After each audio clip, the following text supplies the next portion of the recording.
चक्षुरुन्मिलितं येन तस्मै श्रीगुरुवे नमः। नमो महावदन्याय कृष्ण प्रेम प्रदायते कृष्णाय कृष्ण चैतन्य नामने गौरत्विषे नमः। हे कृष्ण करुणा सिंधु दीन बंधो जगतपते गोपेश गोपिका कांत राधा कांत नमोस्तुते। तप्त कांचन गौरांगी राधे वृंदावनेश्वरी वृषभानुसुते देवी प्रणमामि हरिप्रिये। तवैवास्मि ना जीवामि त्वया बिना इति विज्ञाय राधे त्वं नय मां चरणान्तिकं। गुरुवे गौरचन्द्राय राधिकायै तदालये कृष्णाय कृष्ण भक्ताय तद्भक्ताय नमो नमः। वाञ्छाकल्पतरुभ्यश्च कृपा सिन्धुभ्येव च पतितानां पावनेभ्यो वैष्णवेभ्यो नमो नमः। श्री कृष्ण चैतन्य प्रभु नित्यानंद श्री अद्वैत गदाधर शिवासादि श्री गौर भक्त वृंद। हरे कृष्ण कृष्ण कृष्ण हरे हरे हरे राम राम राम हरे हरे। मैं सर्वप्रथम मध्य गुरु पाद्म पद्म परमाराध्यतम नित्य प्रविष्ट ओम विष्णुपाद अष्टोत्तर शतश्री भक्ति वेदांत श्री नारायण गोस्वामी महाराज मध्य शिक्षा गुरु पाद्म पद्म परमाराध्यतम नित्य प्रविष्ट ओम विष्णुपाद अष्टोत्तर शतश्री भक्ति वेदांत श्री बावन गोसाई महाराज के चरणारविंद में अनंत अनंत कोटि दंडवत प्रणाम कर उनकी हस्ती की कृपा की वांछा करती हूँ। मैं ग्रंथ राशि चैतन्य शिक्षा में तदे रचयिता ओम विष्णुपाद सत्याशील भक्ति मोह ठाकुर के चरणारविंद में अनंत कोटि दंडवत प्रणाम कर उनकी हस्ती की कृपा की अभिलाषा करती हूँ। मैं सभी वैष्णवी के चरणों में यथा योग्य वंदन अभिवादन दंडवत करती हूँ। तो ये रस की बात चल रही है। रस मिलता है किसको? जिसके हृदय में अभिलाषा नहीं है। सीधी सी बात है।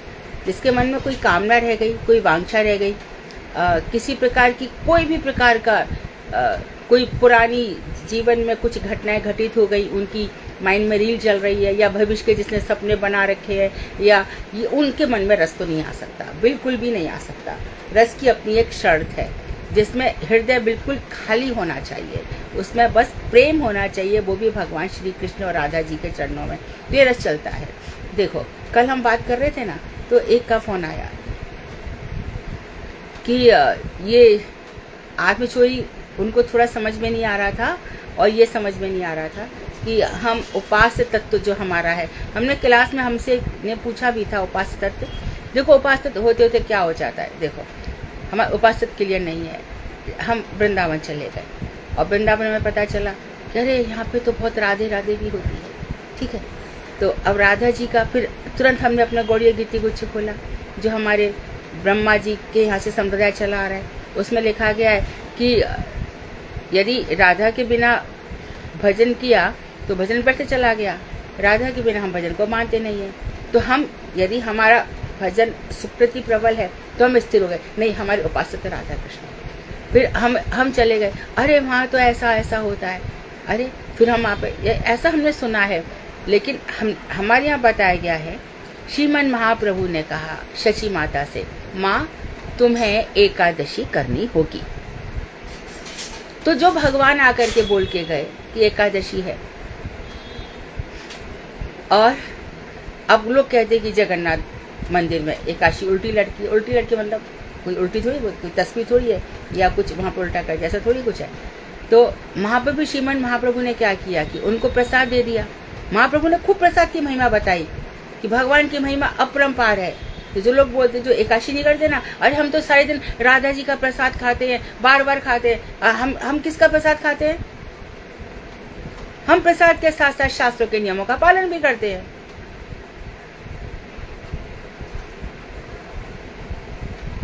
तो श्रीमन महाप्रभु ने क्या किया, पूरे टाइम अन्न प्रसाद को लेकर के बैठे रहे, महिमा रात भर गाई, जागते रहे, और बाद में उसी से पारण किया।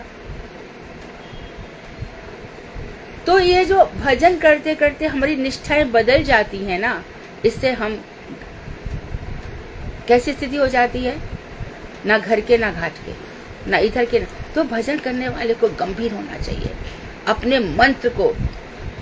एक ही बात याद रखो, मंत्र की जो बेल है वो ऊपर जानी है, ब्रजा नदी के उस पार। तो वहां पे किसके पार? तो बीच में कौन आ गए? श्रीमन महाप्रभु आ गए, रूप गोस्वामी आ गए, सनातन गोस्वामी आ गए, जीव गोस्वामी, जिन्होंने वृंदावन प्रकट किया। आके उन्होंने गोपाल भट्ट गोस्वामी, जिन्होंने एकादशी नहीं करने पर अपने शिष्य को एकदम रिमूव कर दिया था, वो आ गए। रघुनाथ भट्ट गोस्वामी आ गए।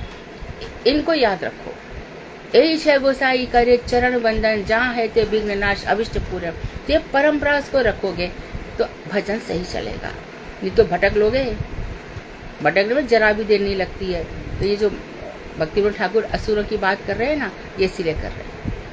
तो अब जब असुरों के बाद चित्त निर्मल हो जाता है तो उन्होंने रस बताया। अब रस की बात करते करते उस रस को, क्योंकि जो चिन्मय रस है उसको हम कभी कभी जड़ रस में देख लेते हैं। अधिकांश घरों में पहले तो यदि किसी का विवाह हो गया तो भैया डांस प्रैक्टिस और समधन गानी है, समधी गाने हैं, और जीजू गाने हैं, जीजा गाने हैं, और ये सब गाने में गए 6 महीना तो चले गए। भगवान करे आज सगाई होकर शादी हो जाए तो बहुत अच्छा है, पता नहीं कितना लंबा समय जाएगा। उसके बाद यदि बहू बेचारी है ना गर्भवती हो गई तो ना जाने कितने उत्सव जाने कहाँ से टपक पड़ेंगे। दुनिया भर के फोन आएंगे, ऐसा दिखाना, ऐसा सिखाना, ऐसा सिखाना, ठीक है। उसके बाद फिर बच्चा हो गया 2 साल तक, अरे हम इतने व्यस्त हो गए। यही प्रपंच है, यही जड़ रस है। अपना भजन भूलकर कभी नहीं, करो सब काम, लेकिन अपना जो मन है वो ठाकुर जी के चरणों में हिलना नहीं चाहिए। ये स्थिति आज पहली बार आ रही है, ऐसा थोड़ी है, हर जन्म में आई थी।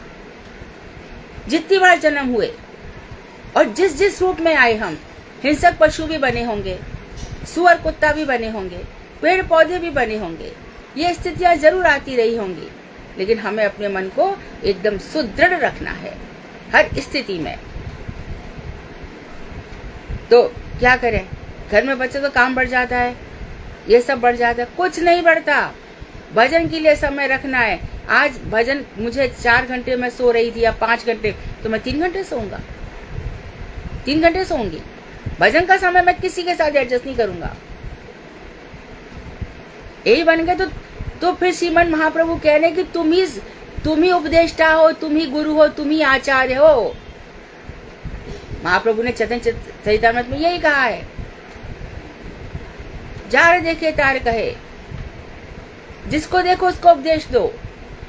तुम सभी आचार्य हो, तुम सभी गुरु हो। मैं तुमको गुरु बना दिया है, मैंने तुमको आचार्य बना के भेजा है।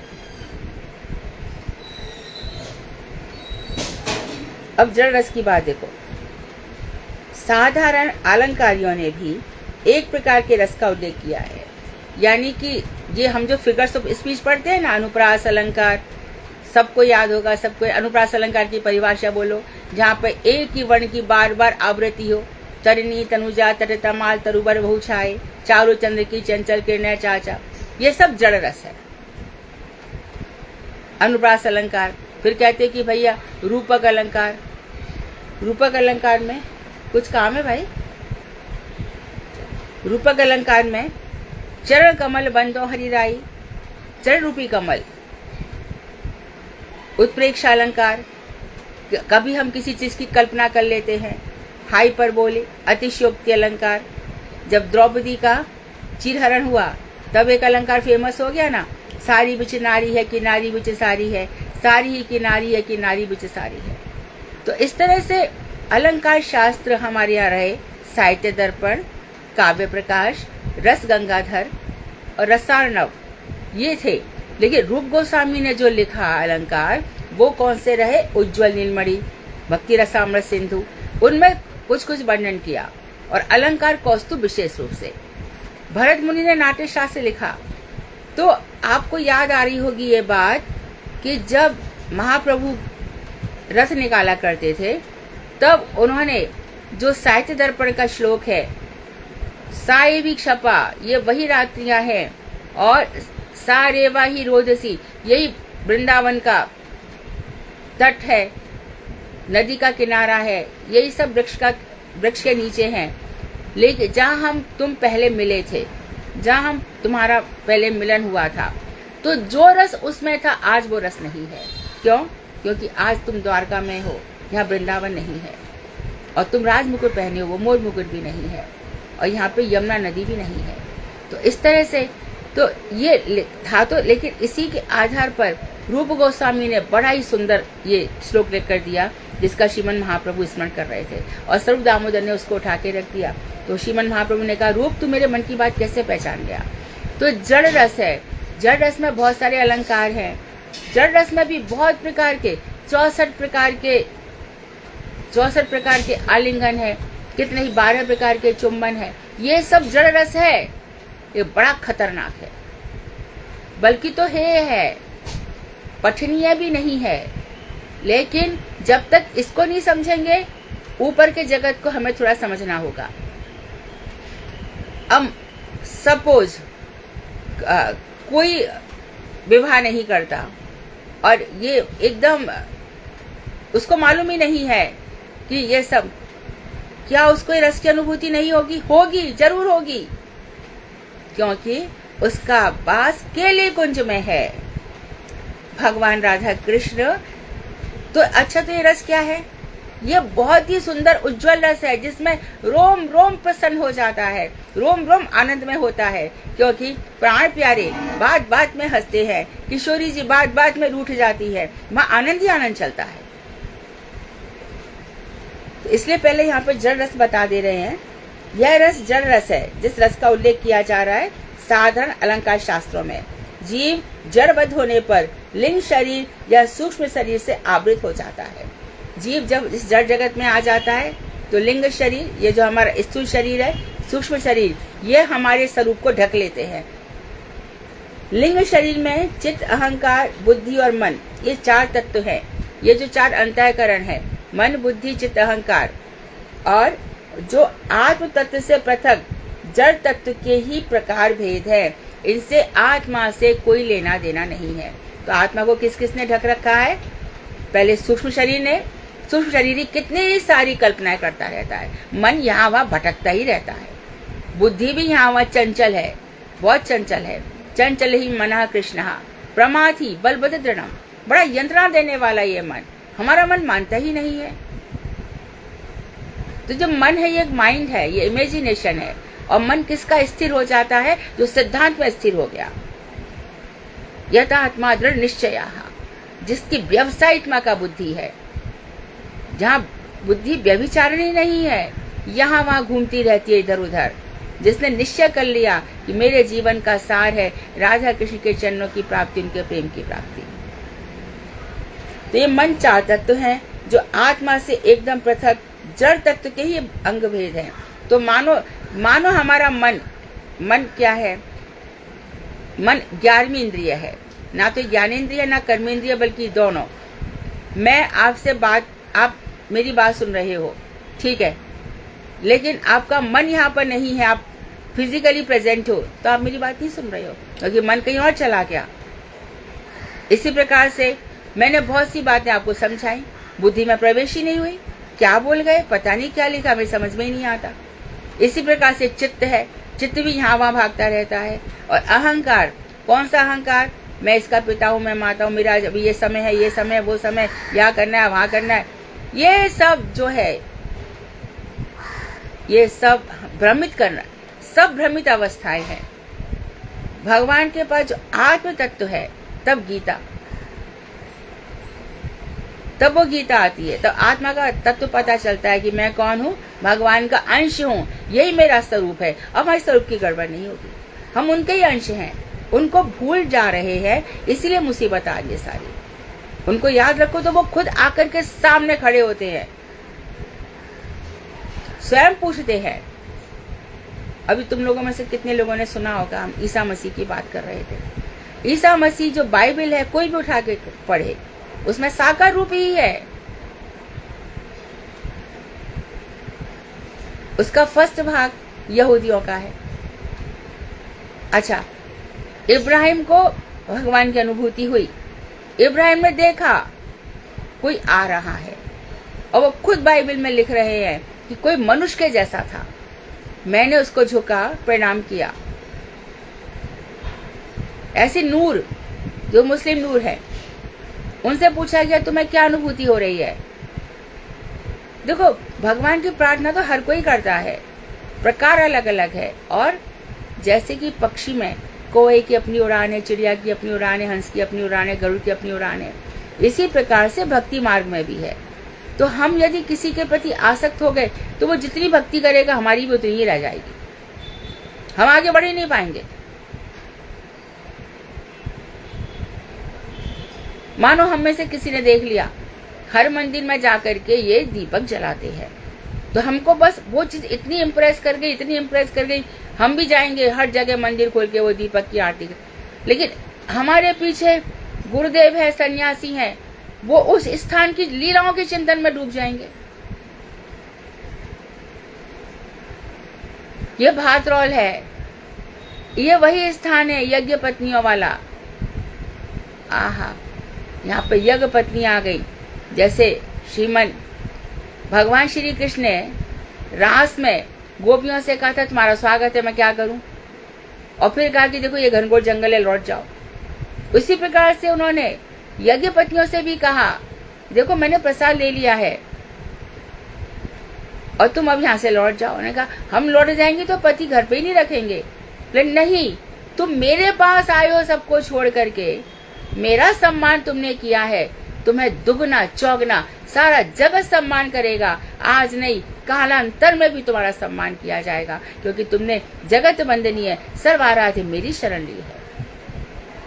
सुनती रहती थी यज्ञ पत्नियां, इन्होंने गोवर्धन उठाया है, इन्होंने काली मर्दन किया है, तो जैसी नाम सुना भागी। लेकिन ये कृपा यज्ञ पुरुषों पर नहीं मिली, तो स्वाही करते रह गए। बाद में जब पहुंची हैं तो श्रीमद् भागवत में साफ लिखा है, उनका सम्मान किया और उनके प्रति जो पत्नी का भाव था वो बिल्कुल खत्म हो गया। तो ऐसे चिंतन में जब हम रहते हैं तो हम सही सलामत चलते हैं। और हमने इससे अपना आराध्य इस ऐसे व्यक्ति को मान लिया जो ऊपर भक्ति को टच ही नहीं कर सका है, तो हम भी वहीं तक ही रह जाते हैं।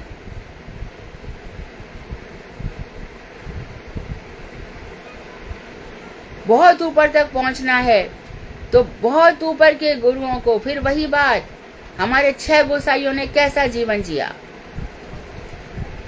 रघुनाथ दास गोस्वामी बार बार भजन भी करते हैं, श्रीमन महाप्रभु को फिर से प्रणाम किया। नित्यानंद ठाकुर आपको कोटि कोटि प्रणाम है। हे ललता जी, हे विशाखा जी, हे रूप गोस्वामी, हे सनातन गोस्वामी। तो ये प्रणाम जो किया जा रहा है, तो एक बात बताइए कि जब हमने कोई कर्म खराब किया, उसका फल भोग नहीं पड़ रहा है, तो अच्छे कर्म का फल हमें मिल नहीं रहा? मिलेगा, अवश्य मिलेगा। कोई कर्म बेकार नहीं जाता। सत्कर्म है ये, चित्त कर्म है, चित्त। तो जो फल मिलेगा वो परम चित्त फल मिलेगा, ये साधारण फल थोड़ी है। अच्छा किया तो एक भंडारा कर दिया, अरे उन्होंने भंडारा किया, बावाई हो गई, यश हो गया, सब कुछ हो गया, ये वो थोड़ी है। ये चित्त जगत में जा रहा है। ये जो कुछ हो रहा है यहाँ पे नहीं मिलेगा।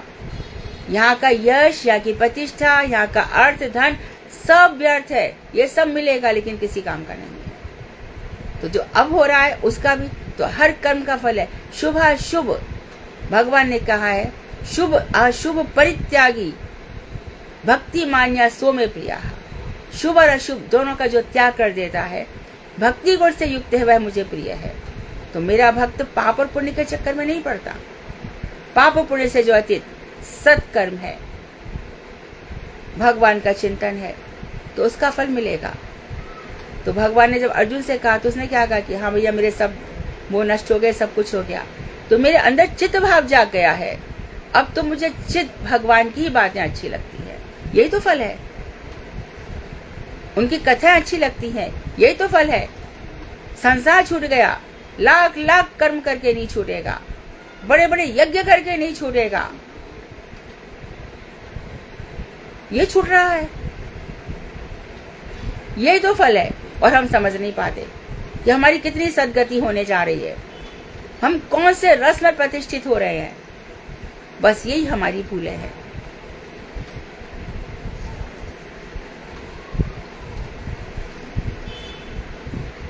आगे कह रहे हैं कि जड़ तत्व आत्म तत्व से पृथक है। बद्ध जीव जो माया के 3 गुणों से बंधा हुआ है, बद्ध जीव का अर्थ होता है माया के जो 3 गुण है, सत्वगुण, तमोगुण, रजोगुण। बद्ध जीव इन जड़ीय सूक्ष्म तत्वों से आवृत होने पर उनमें ही आत्मबुद्धि करने लगते हैं। बस सूक्ष्म शरीर इसी को मान लेते हैं, यही शरीर ही आत्मा है, यही आत्मा है। अरे हम तो बीमार रहते हैं, हमारा तो ये, अरे मेरा शरीर तो बहुत स्वस्थ है, मैं बहुत चंगा हूँ, मेरा तो बहुत अच्छा। क्या क्या खाते हो आप, क्या खाते हो, सीधा प्रश्न होता है, कैसे आप रहते हो। अरे ये सब शरीर आत्मा नहीं है, शरीर बाह्य है, बाहरी शरीर ही नहीं, सूक्ष्म शरीर भी, ये सब बाहरी हैं। और जे हमारे सत्वगुण, तमोगुण, रजोगुण के हम भोग रहे हैं। अहंकार द्वारा पहले अपने को जड़ संबंधनीय पुरुष या स्त्री अभिमान कर बुद्धि द्वारा उसके हिताहित की चिंता करते हैं। तो पहले हम समझ लेते हैं कि मैं पुरुष हूँ, या पुरुष स्त्री समझ लेगी कि मैं स्त्री हूँ। ऐसे करके फिर इस तरीके का कैसे हित होगा, कैसा हित होगा, बड़े हित की चिंता करते हैं। साधन ऐसे समझ लोगे। अरे लड़की है, पहले पिता रक्षा करता है, फिर पति रक्षा करता है, फिर पुत्र रक्षा करता है। पता चला तो कि पति तो इतना परेशान कर रहा है, उससे ज्यादा पुत्र परेशान कर रहा है। कहाँ गई से सब बातें। अरे पिता तेरे क्या पैर में चप्पल आने लग गई तो तू पिता, पुत्र तेरे मित्र हो गया। मित्र होके क्या किया, तू बता दे भैया, क्या मित्र हो करके क्या पिक्चर देखी, लड़की को क्या घुमा रहा है। यही सब चल रहा है, यही सब। और बड़े अपने आप को ये समझते कि हमने बहुत अच्छा कर लिया। एक महामूर्ख, मेरे बहुत करीबी रिश्तेदार, मेरा मन लड्डू गोपाल है, उसको मन किया उठा करके। भगवान श्री कृष्ण मन के राजा हैं, भगवान को छोड़ते नहीं है। जैसी बुद्धि है वैसा ही। ये लोग कभी भी, इनका कभी भी पार नहीं है। और कोई समझे कि भैया इन्होंने कहा होगा तो इनको तो बड़ा फल भोगना पड़े। अरे ऐसे नहीं होगा। कई जन्मों तक भगवान क्या क्या कर देंगे हम जानते नहीं हैं।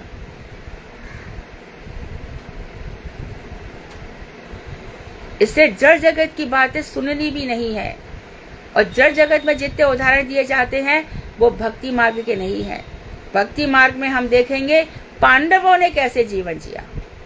भक्ति मार्ग में हम देखेंगे राम, लक्ष्मण, भरत कैसे जिए, महाराज अम्बरीश ने कैसे जीवन जिया, चित्रकेतु महाराज ने कैसे जीवन जिया। यह भक्ति मार्ग है हमारा। हम देखेंगे जितने भी भक्त हैं, हनुमान जी कैसे जी रहे हैं, अक्रूर जी से कहां गलती हो गई, लक्ष्मी जी किस तरह से चरण सेवा कर रही हैं, हम तो उनको देखेंगे ना। इन सब बातों को कौन सुनता है। पाश्चात्य सभ्यता हमारी किसी काम की नहीं है। जितने दिन यहाँ पर रहे 17वीं, 18वीं, 19वीं शताब्दी तक, क्या कर गए हमारा, कोई अच्छा काम करके गए। कितना शोषण हमारा हुआ, कितना। तो उस सभ्यता को हम फॉलो करके ऐसी बातें क्यों करेंगे। हमारी सभ्यता तो सनातन सभ्यता है। तो इस तरह से अपने मन को समझाना चाहिए। बहुत बातें हैं, खुद भागवत में लिखा हुआ है। तथा कथित ब्राह्मण, अपने आप को ब्राह्मण समझने वाले, ये दिन रात ऐसी ग्रस्त में रमे रहते हैं। और साफ लिखा है इसी तरह से बच्चे पैदा करते रहते हैं। ये हमारे उपास्य हो सकते हैं क्या। इनसे हम भक्ति सीखेंगे क्या।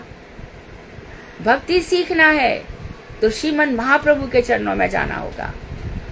रूप गोस्वामी, सनातन गोस्वामी से हमें सीखना होगा। नहीं तो इस मार्ग को छोड़ दो। भोगो जो भोगना है, कर लो जो करना है। लाखों अरबों दुनिया कर रही है। अमेरिका जाओ, कनाडा जाओ, एशिया जाओ, पाकिस्तान जाओ, दुबई जाओ, वही तो हो रहा है, सब कुछ तो हो रहा है उधर। सुबह एक से शादी हो रही है, शाम को कैंसिल हो रही है, दूसरे दिन डिवोर्स हो रहा है। ऐसे देशों में जन्म ले लो, बहुत धन है, बहुत गाड़ियां हैं, बच्चों को पता नहीं उनके माता पिता कौन है। तो हम इस मार्ग पर आए हैं भगवान की कृपा से, तो हमें जड़ बातों से भक्ति को कनेक्ट नहीं करना चाहिए।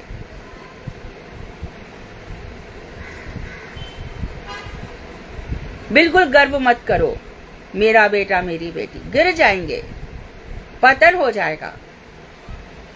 हाँ, यदि वो भजन करता है तो उसके साथ खड़े हो जाओ।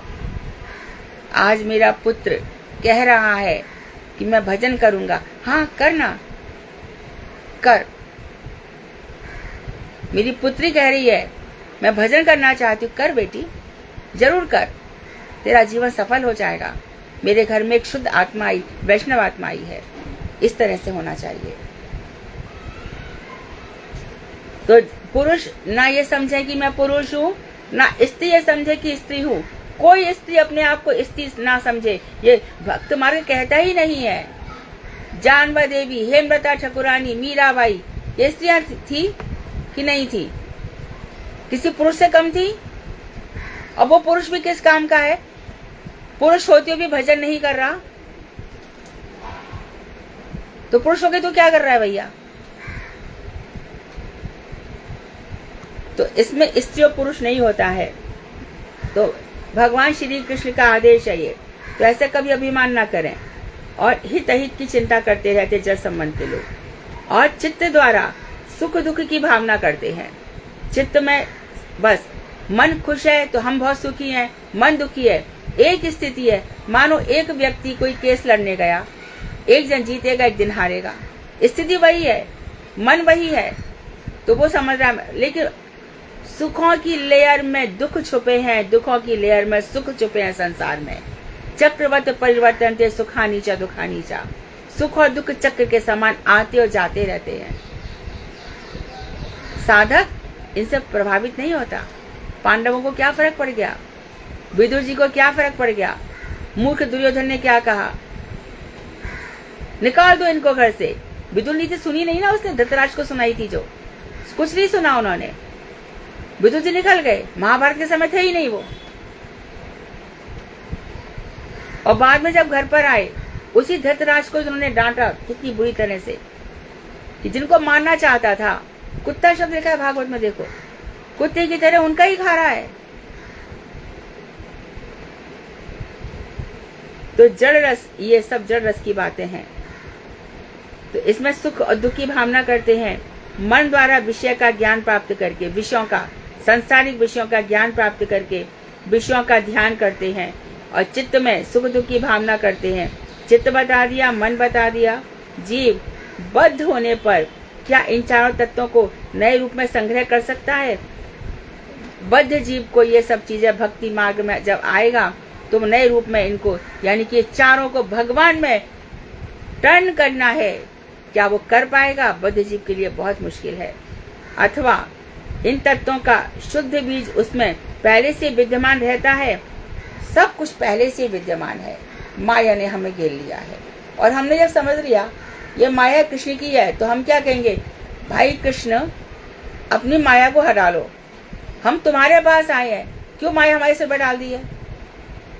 जब भी मन भटके तो कृष्ण से सीधी बात करो, ये क्या माया घुमा रखी है? अब भगवान खुश हो जाएंगे। ये समझ गया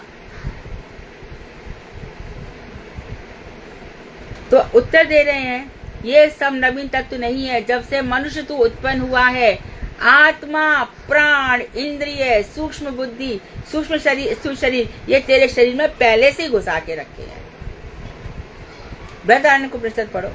आत्मा पहले आई शरीर में, कि प्राण पहले आए, कि इंद्रियां पहले आई, मन पहले आया, कि बुद्धि पहले आई, चित्त आया, अहंकार आया, कि ये स्थूल शरीर क्या आया?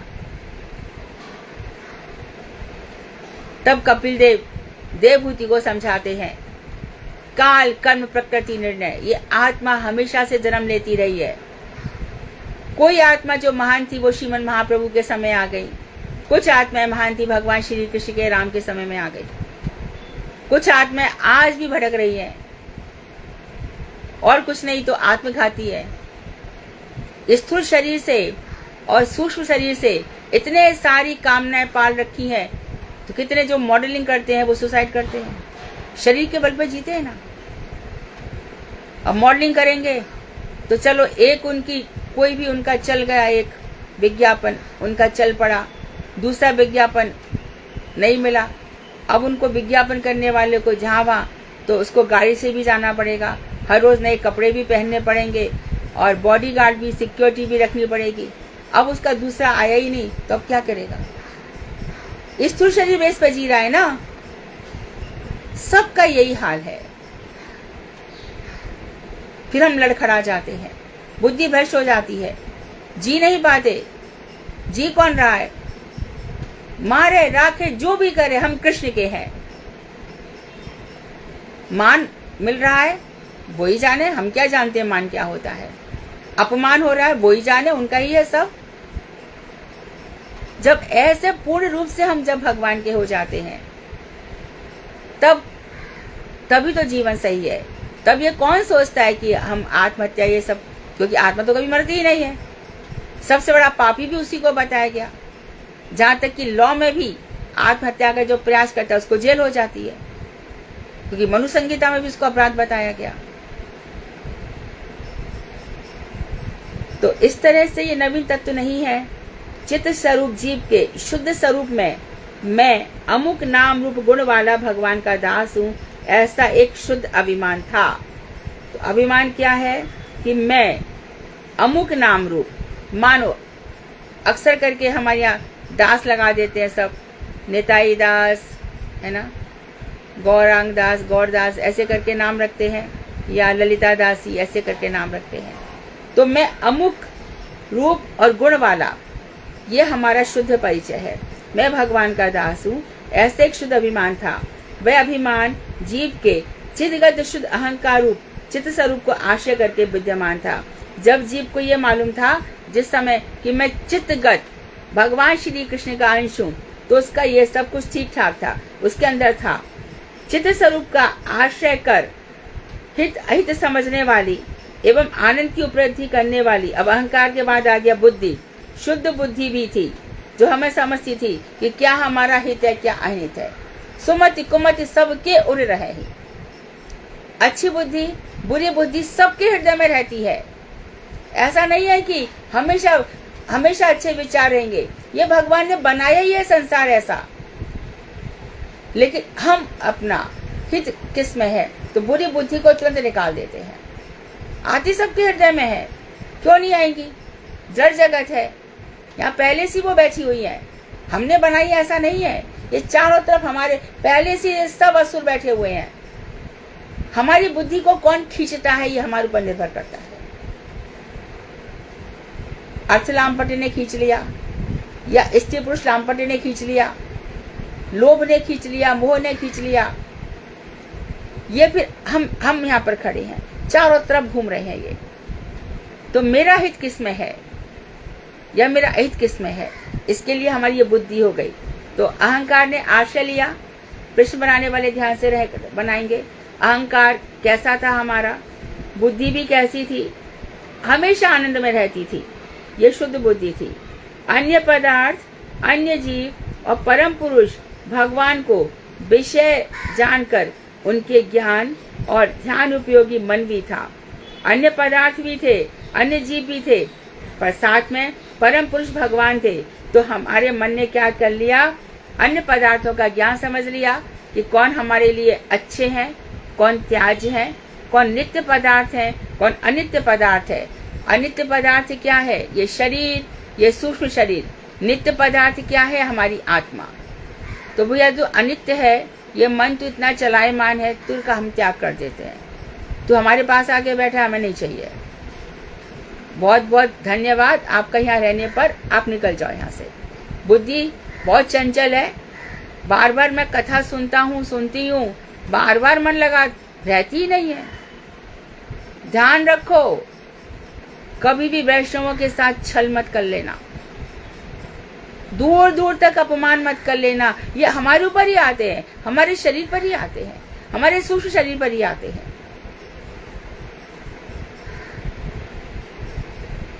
तो उनके ज्ञान और ध्यान उपयोगी।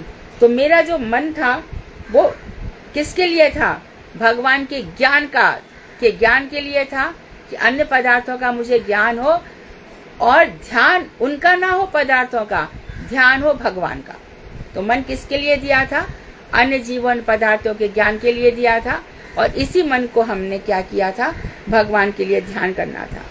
तो अहंकार बताया, बुद्धि बताई, मन बताया, और उसके बाद कह रहे हैं कि जड़वध होने पर सब उन सब चित्तगत वृत्तियों के जड़ संबंध से लिंग और स्थूल रूप में परिणत होने पर तद विषय रूप जड़ीय और अशुद्ध वृत्तियां प्रकाशित हुई। उसके बाद जब हम जड़ जगत में आ गए तो इस जड़ जगत का प्रभाव आ गया। जो चित्त जगत की हमारी वृत्तियां थी, मन की जो वृत्ति थी, अहंकार की थी, बुद्धि की थी, ये जड़ संबंध से हमारा लिंग शरीर, सूक्ष्म शरीर और स्थूल रूप में जब ये सब बदल गई वृत्तियां, तब हम क्या करने लग गए, जड़ीय और अशुद्ध वृत्तियां प्रकाशित हो गई इसी चित्त में। यानी कि हम जड़ जगत की माया को जीत नहीं पाए। इस जड़ जगत में अर्जुन भी तो रह रहे थे। अर्जुन के साथ भगवान की प्रीति देखो, नर और नारायण के रूप में आज भी वो उत्तरांचल में, उत्तरायण में, यहाँ पर उत्तरांचल में भगवान तपस्या कर रहे हैं लोगों के कल्याण के लिए। अर्जुन के साथ श्री कृष्ण शयन करते हैं। अर्जुन को गुडाकेश कहा जाता है। नींद को जीत लिया है उसने। रुक्मणी जी की पर्यंक पे देखा, नाथ है ही नहीं, कहाँ चले गए। बाहर उठकर आई तो देखा जहाँ अर्जुन के चरण है वहाँ श्री कृष्ण का मस्तक है, और जहाँ श्री कृष्ण का मस्तक है वहाँ अर्जुन के चरण। वाह रे सख्य भावा, धन्य हो। अपनी बहन को भी कहा जाओ, वेश बनाने को कहा, जाओ त्रिदंडी स्वामी का वेश बना लो।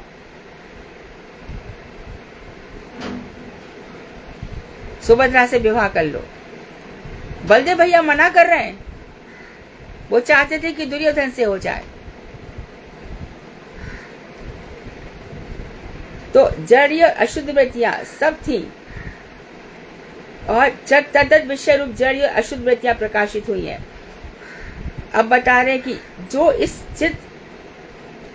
रस इस चित्त आशय से शुद्ध भाव या जड़ आशय से अब वही विकृत और अशुद्ध भाव के रूप में प्रकटित है। तो जो रस चित्त आशय से भगवान का आश्रय लेकर के शुद्ध भाव में था, वही अब क्या किया। तो मैं जो बता रही थी अर्जुन का, तो उसी समय कितने लोग थे, दुर्योधन भी था, पर भगवान श्री कृष्ण ने क्या किया। महाभारत के युद्ध में देखो, जो शुद्ध आत्मा थे वो सब तर गए, और जो अशुद्ध थे वो अश्वत्थामा आज भी घूम रहा है। और अश्वत्थामा ना जाने कैसे लोग, कितने ही लोग हैं ऐसे ही भटक रहे हैं, पेड़ के रूप में, पत्ते के रूप में, वनस्पति के रूप में। जीव जीवस्य भोजनम, घिया तोरई आलू के भी रूप में भी वही है। सब में प्राण है, निर्जीव को कोई खा कैसे सकता है।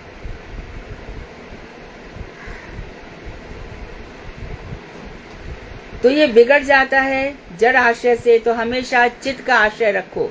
कोई भी समस्या आ जाए, तकलीफ आ जाए, परेशानी आ जाए, कष्ट आ जाए, आना स्वाभाविक है, आएगा ही।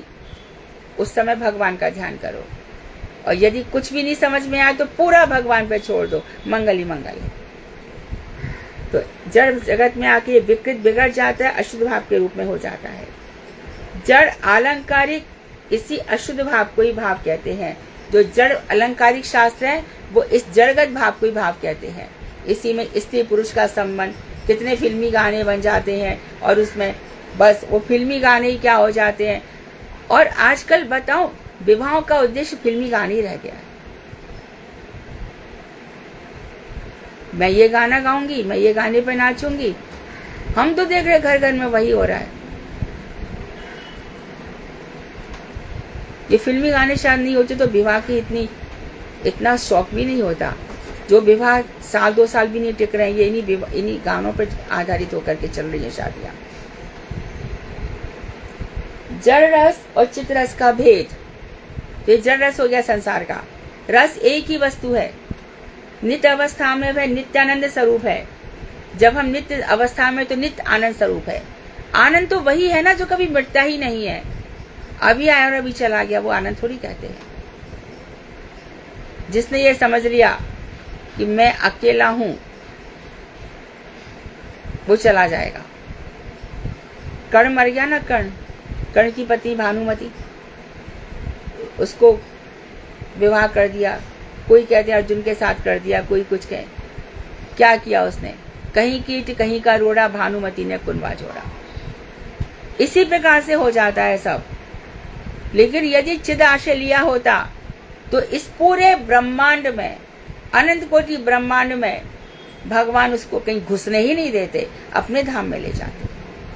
उनके चरणों का आश्रय लिया है, उनकी पूर्ण शरणागति ली है, वाचिक मानसिक सब प्रकार से पूरे मंत्र सिद्ध हो चुका है। ऐसे महात्मा फिर जब ऐसी सिद्ध वस्तु आ जाती है तो मेरे हृदय में क्या हो रहा है मुझे क्या पता, मैं तो कृष्ण ही जानती हूँ।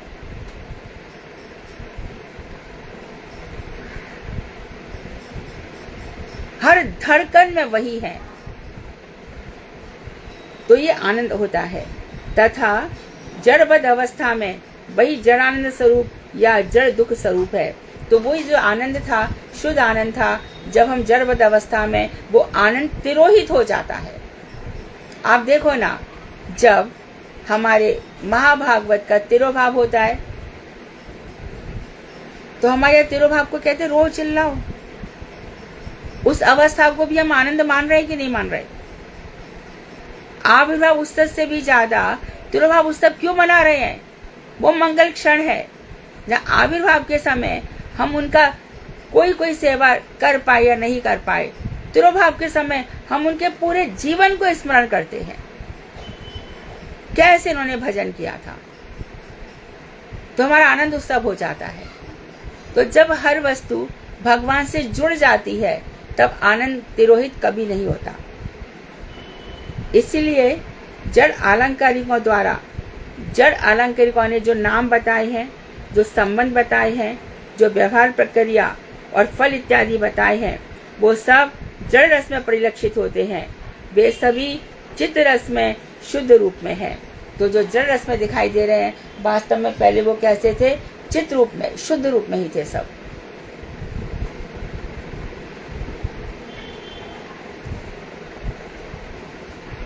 जड़ रस में किसी प्रकार का भेद स्वीकार नहीं किया जा सकता, केवल प्रकृति भेद स्वीकार किया जा सकता है, स्वभाव का भेद प्रकृति का।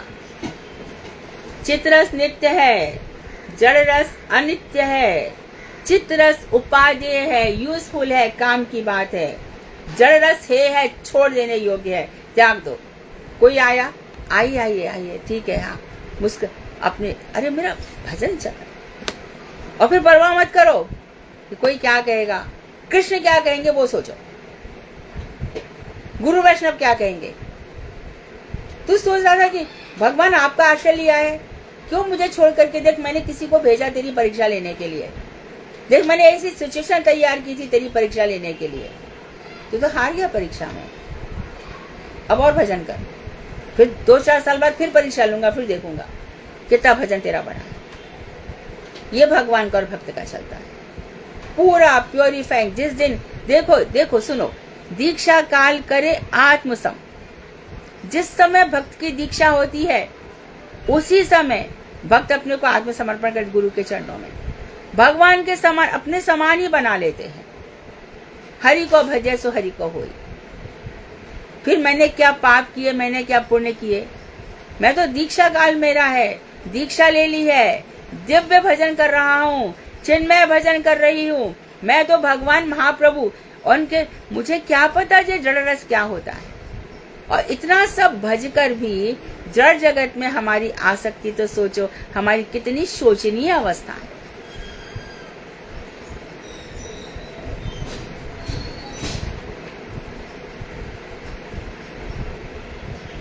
चित्त रस के विषय और आश्रय क्रमशः भगवान और शुद्ध जीव हैं।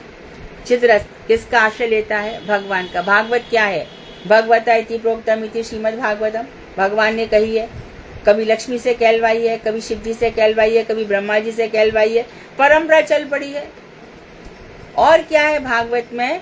महाभागवतों का जीवन है। अब देखो, भीष्म महाभागवत है, महाभागवत, भीष्म, नारद, व्यास, कपिल, ये सब महाभागवत है। और भीष्म पितामह शैया पे है कि नहीं?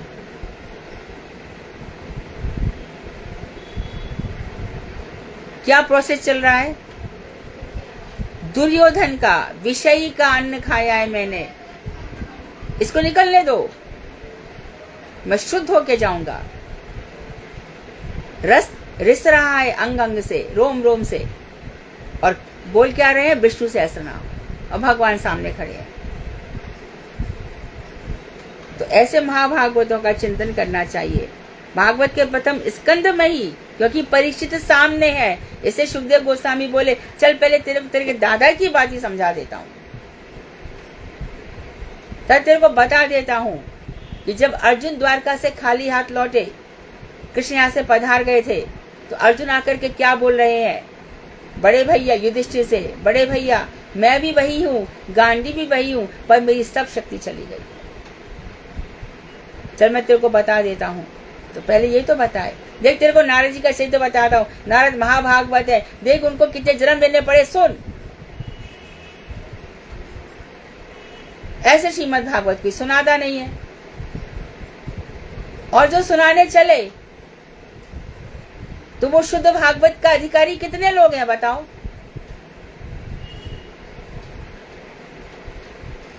भागवत का मतलब तो भागवत ही होता है ना।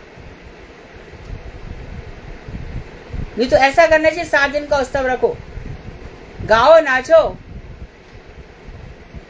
और जो मनाए, जो भी गुरु मनाए, जो गुरु अच्छे लग रहे हैं उनकी तस्वीरें रख दो, बजा दो बैंड बाजा, चलो भैया एक उत्सव हो गया। फिर दूसरे उत्सव, इस बार हमने ऐसा किया, दूसरे और भी इससे भयंकर उत्सव हो जाएगा।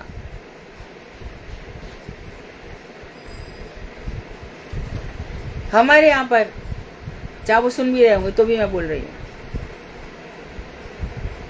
एक ने भागवत करवानी थी, एक बहुत ही नामी है उस समय, आज तो पता नहीं कितने 16 लाख लेते हैं, उस समय 5 लाख लेते थे। तो उन्होंने कहा कि अच्छा मैं कर दूंगा भागवत। समय नहीं दे रहे थे, देश विदेश में उनकी भागवत चल रही थी, करवाई भी, भागवत हुई भी। गुरुदेव के पास आए, उनकी पत्नी आई, तो गीता में लिखा है ना, गीता के कल भी बताया था, गीता के 18वें अध्याय का 61वें अध्याय से 78वें अध्याय तक, 74 या 78 अंतिम देख लेना, 78 है शायद, तो वहां तक श्लोक पढ़ लो क्या लिखा है, तो हमारी बात समझ में आ जाएगी। तब उन्होंने कहा कि जो मेरे पति हैं उनको अच्छी योनि नहीं मिली है, तो भागवत कराई थी ना, और वो भी इतने बड़े वक्ता से।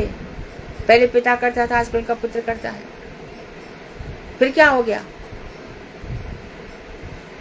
51,000 कलश आए थे मथुरा की जन्मभूमि पे, 51,000 साड़ियां बांटी गई थी। ये प्लस में था, बहुत साल पहले की बात। ये सब प्लस में खर्चा हो रहा है। ये तो भागवत थी ना। एक भी व्यक्ति का उद्धार नहीं हुआ, बल्कि क्या हो गया देखो। तो भगवान कह रहे हैं, हम कहते हैं कि 2 ही जन भागवत सुनो, शुद्ध रूप से सुनो, जो भागवत है वही सुनाओ, उसी वक्ता को बुलाओ, उन्हीं श्रोताओं को बुलाओ। शुद्ध भागवत सुनी तो सुनो, नहीं तो मत आ जाओ।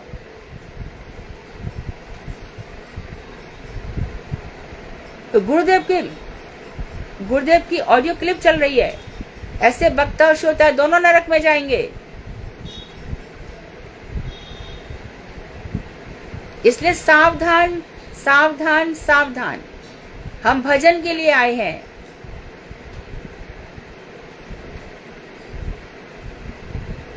तो इस जड़ जगत में ये है, चित्त रस का स्वरूप आनंदमय है और जड़ रस का स्वरूप प्राकृत सुख दुखमय है। प्राकृत सुख दुख कैसे है? प्राकृत है इस जड़ जगत में।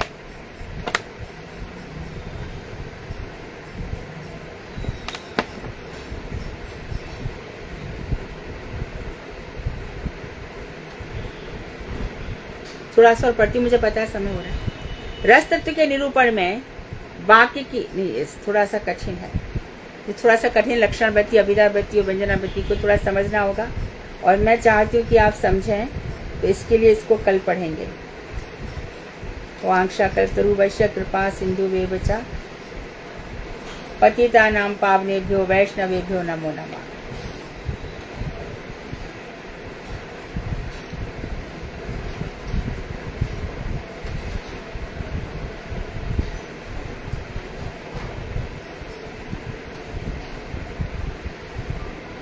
प्रश्न बोलो।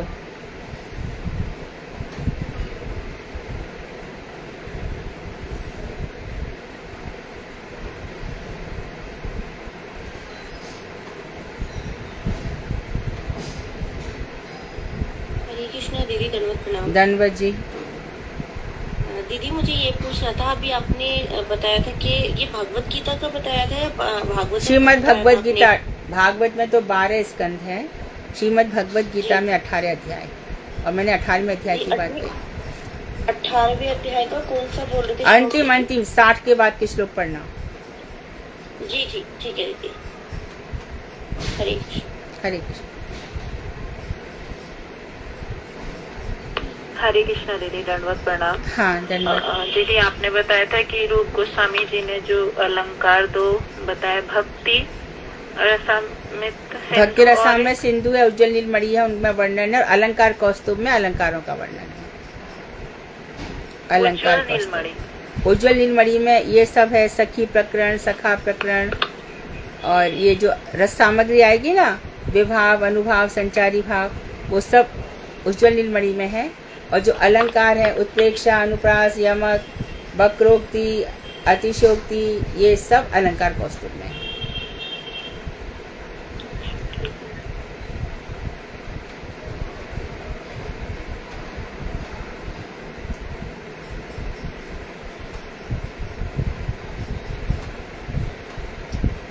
हरे कृष्णा दीदी। दीदी ये जो इसमें लिखा हुआ है तत् द्विषय रूप, इसका क्या मतलब है दीदी? फिर से बोलो।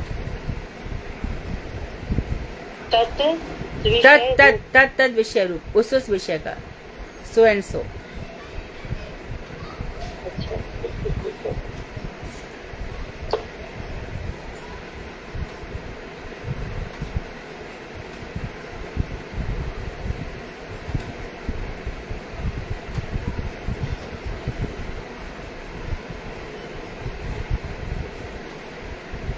और कुछ?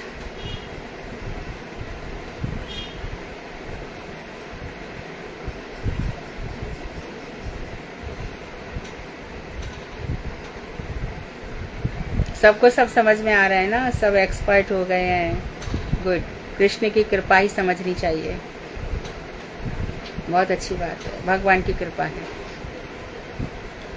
कीर्तन। हरे कृष्णा दीदी, धन्यवाद। श्री गौतम चंद्र है। यदि ते हरिपाद सरोज सुधा रस पान परम हृदयम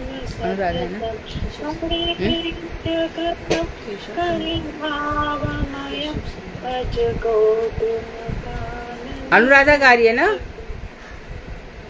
हाँ हाँ ठीक है।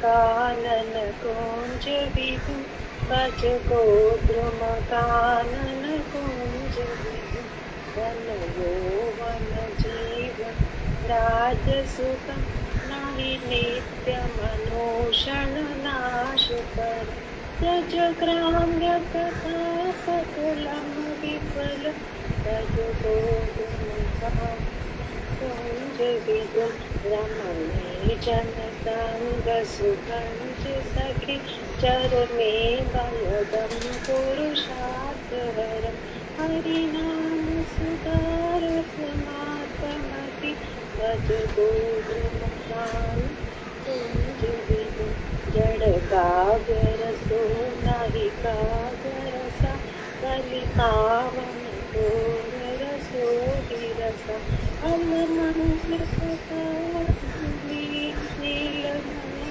भज गोद्रुमकान कुंज विधु, वृषभान सुतान विद्वान तनु, यमुना तट नागर नंद सुत, मुरकलित भज गोद्रुमकानन कुंज विधु, दीदो हरि कीर्तन मध्य कथा सगरी परिवेष्ट जाम्बुन लांब हरि निज गौड़ जनीक पिता जलति भज गोद्रुमकान कुंज विदो गिरिराज सुता परिवीत गण नवकण्डपति चित हरं दुर्संगत प्रिय सहितं भज गोद्रुमकानन कुंज विदो कलिको गुरुमुख भावधरं हरिनाम महोषध दान करं पतितात दयाद सुमूर्तिधरं भज गोद्रुमकानन कुंज विदो त्रिपुरांगव वेद विलीन दया यदीक्षण मुदित मुखादतु तम कृष्ण मिहि व्रतराज सुतं भज गोद्रुमकानन कुंज विदो इहा चोट निशित परिगीत विदो विजराज सुता पुरताप हरि निज धाम निखिलति वंदो भज गोद्रुमकानन कुंज विदो अवतार वरं परिपूर्ण कला परतत्व विलास कर अमज धामर मुदि गोप्तरस भज गोद्रुमकानन कुंज विदो श्रुति वर्णदनानि यशपिता जनने बलभद्र भजने नवीना तमरे कृपाम पताहि सति भज गोद्रुमकानन कुंज विदो अपिनक्रगतो हृदमध्यगतं तममोचदात जनम तमज अभिचन्द्रबलं शिवकल्पतरु भज गोद्रुमकानन कुंज विदो सुरेन्द्रतपा परितुष्ट मन वरवरधरो हरिराहुः तमजस्वसुतं मुनिधैर्यवर भज गोद्रुमकानन कुंज विदो अभिलाष जयम तद्वेद प्रिय मशुभुर्ज सुखम गज सर्वयुग अनुकूलतया प्रिय सेवनया भज गोद्रुमकानन कुंज विदो हरि सेवक सेवन धर्म करो हरि नाम रसांगति पान रता नति देन्य दया भज गोद्रुमकानन कुंज विदो भज यादव माधव कृष्ण हरि भज राम जनार्दन केशव हरि त्रिजभानु सुता प्रियनाथ सदा भज गोद्रुमकानन कुंज विदो वद रामुनतीरवनाधिपति वद गोकुलकानन कुंज रवि वद रास रसायन कार हरि भज गोद्रुमकानन कुंज विदो जल घोर वनम नवखण्डमयं पठ घोर हरि चरितानि मुदा युट घोर पदाङ्कित गाङ्ग तटं भज गोद्रुमकानन कुंज विदो स्मर गौर गदाधर कीलिकला भव गौर गदाधर अक्षकर चुन गौर गदाधर चारुपदां भज गोद्रुमकानन कुंज विदो भज गोद्रुमकानन कुंज विदो भज गोद्रुमकानन कुंज विदो जय ठाकुर भक्ति विनोद ठाकुर भक्ति विनोद भक्ति विनोद कितने श्लोकों की पुस्तक है ये? कितने थे इसमें? हाँ 30 थे।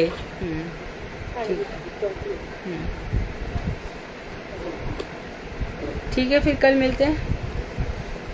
वांक्षाकल्पतरुभ्यश्च कृपा सिन्धुभ्येव च पतितानां पावनेभ्यो वैष्णवेभ्यो नमो नमः।